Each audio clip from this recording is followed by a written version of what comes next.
There's a question that Plato asked over 2,000 years ago. Psychologists have spent decades studying it. Even now, philosophers still argue about the answer, and it leads to something deeply uncomfortable. Because if you're honest, really honest, you already know the answer. You just don't like it. The question is this: if you could do anything at all, and never be caught, never be judged, never face a single consequence, would you still be the person you think you are? Or would something else come out? So what have psychologists actually found when they tried to test this? And more importantly, is there anything we can do about it? This question has been argued over for centuries. In Plato's Republic, a man named Glaucon proposed a thought experiment to answer that question. He told a story of a man named Gyges. And what Gyges discovered has been unsettling people for over 2,000 years. Gyges was just a simple shepherd in ancient Lydia, what we now call Western Turkey. His days revolved around moving sheep from one patch of grass to another.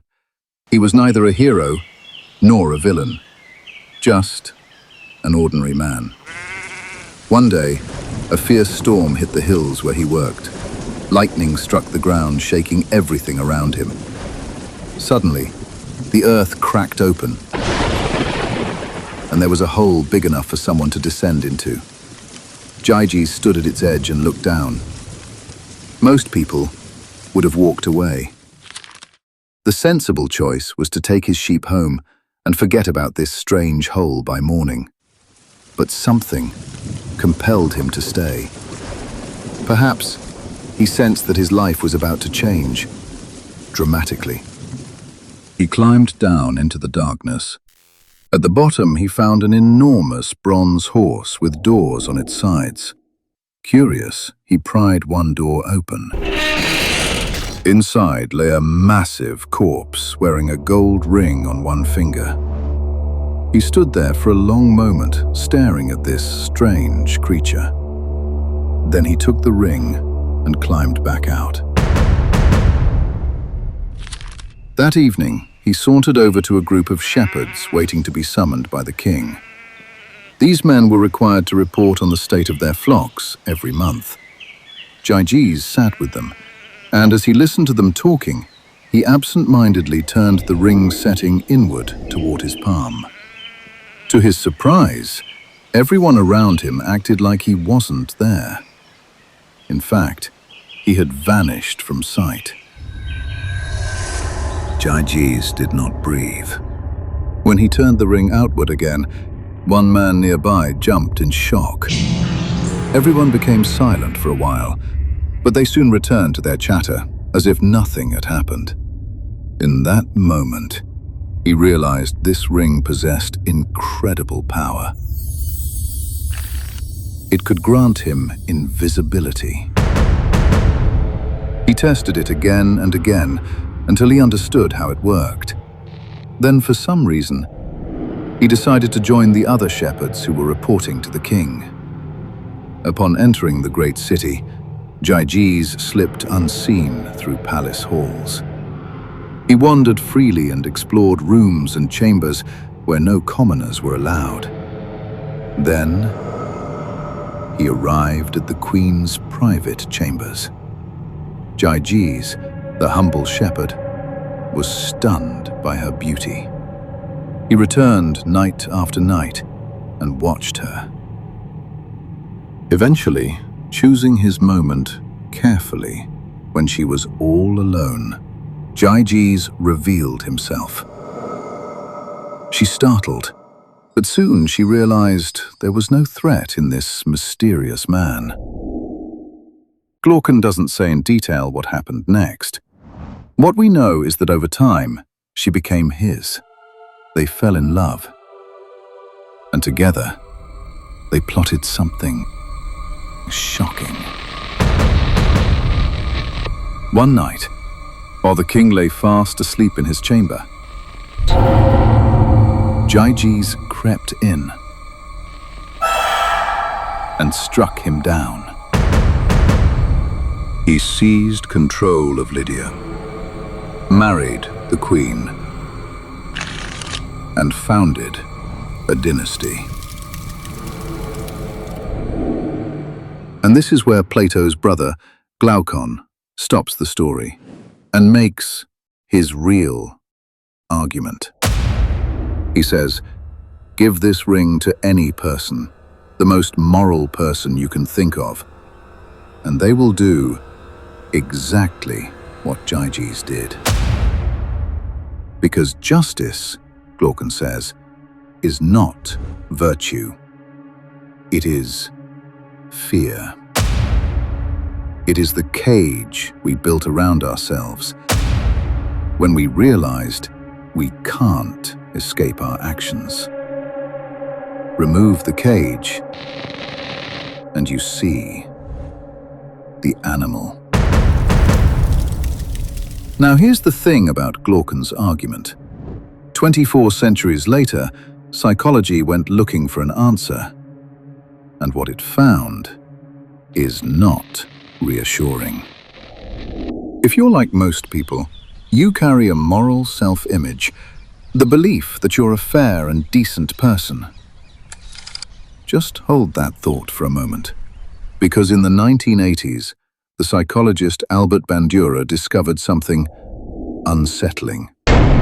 He called it moral disengagement. What he found was that people can switch off that self-image in an instant. And one reliable way to switch it off is to remove the sense of being seen. Think about how people act when they believe no one's watching.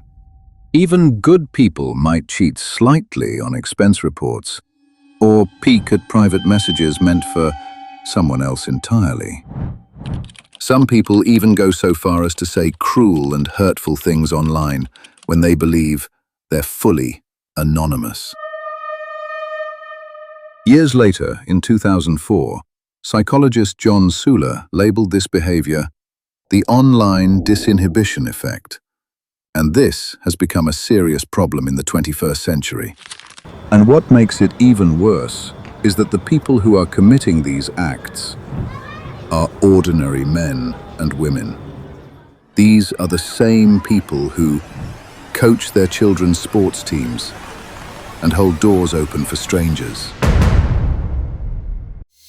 Now, let's talk about something much darker, but something we really have to understand. The examples I've given you so far, the padded expense reports and the hateful online comments, are the shallow end. Those are the things people readily admit. But Glaucon wasn't talking about the shallow end.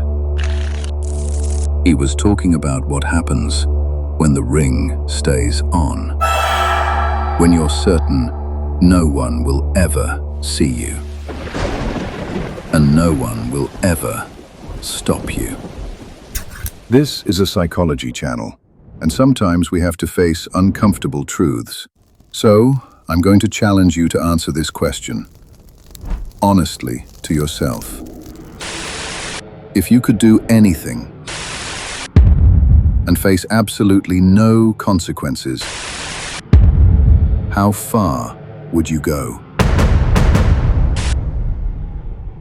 That sounds bleak, I know, but stay with me for a moment. I don't want to tear down your belief in yourself. I want to help you understand how your mind really works. That way, you'll be better equipped to make clearer decisions and build a life you can actually respect. So now, let's turn our attention to the positive side. This is where Glaucon made a profound error. We've already seen that many people succumb to their dark impulses when they believe no one's watching. However, and that's a big however, psychologists have also found that some people remain honest and decent. So, what's the magic formula that separates them? It's called moral identity. a term psychologists Aquino and Reed coined in 2002. It basically is the degree to which being a moral person sits at the very core of how you see yourself. This has nothing to do with external rules, because a person with strong moral identity will behave exactly the same way, no matter which country they live in. It also has nothing to do with protecting your reputation in order to gain respect from others. To a person with a powerful moral identity, betraying it is like a profound betrayal of oneself. And the research tells us this: people with a strong moral identity always behave similarly, whether they're being watched or not. You might start thinking of lofty figures like Mahatma Gandhi or Abraham Lincoln. But the beauty of it is that you don't have to. These people are all around us, living ordinary lives. It could be the broke single mom next door, returning a wallet she found on the street, even if it held $1,000. Or the student who enters his professor's office, accidentally glimpses the questions for the next exam, and immediately reports it to the professor. So, how do we become these people? In 2015, researchers Ayal, Gino, Barkan, and Ariely studied why people behave unethically and how to prevent it. One of the key ideas they identified is called self-engagement. So here's a simple way to apply it. Whenever you're in a situation where you're struggling with dark impulses, pause immediately. Then ask yourself this question: is what I'm about to do consistent with the person I want to be?